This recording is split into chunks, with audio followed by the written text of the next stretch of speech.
এই ready, 1 2 3 action. মন বসে না শহরে, তাই চললাম সাগরে। সপ্তাহের মাঝেই প্ল্যান করে গন্তব্য ছিল তাই সাগর পাড়ে। সকাল সকাল এরকম একটা ট্রেন জার্নি করে সোজা একদম ঢেউয়ের মাঝে দাঁড়িয়ে। কেমন লাগছে না বস? আনএক্সপেক্টেড একটা মেঘলা দিনও সঙ্গে ছিল ফ্রি। ও বলতেই ভুলে গেছি, ট্রেন জার্নির ক্লান্তি তখন কোথায়। 5:35 নামখানা লোকাল ধরে নামলাম যখন 8টা বাজে প্রায়। স্টেশন থেকেই ব্রেকফাস্ট সেরে সোজা গন্তব্য সুন্দরী কমপ্লেক্স, হেনরি আইল্যান্ড, ওয়েস্ট বেঙ্গলের one of the cleanest beach. এই ওয়াচ টাওয়ারটাতেও তোমরা উঠতে পারবে কিন্তু। কমপ্লেক্সের অফিসের পাশেই ওনাদের রেস্টুরেন্ট, ভিতরটা একদম ছিমছাম, জানলার বাইরে ছিল ঠিক এরকম একটা পরিবেশ। অ্যাস্থেটিক বেশ কিন্তু পরিবেশটা। আর এনাদের ছিল সেই স্পেশাল লাঞ্চ থালি, ডাল ভাত সবজি সহকারে।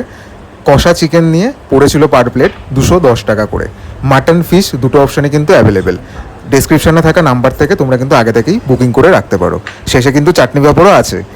জায়গাটা কিন্তু ডে আউট প্ল্যানের জন্য একেবারে পারফেক্ট। বকখালি না ঘুরেও তোমরা এখানে কিন্তু ঘুরে আসতে পারো আরামসে। আর খেয়াল রাখো বৃষ্টিটা যেন পরিষ্কার থাকে।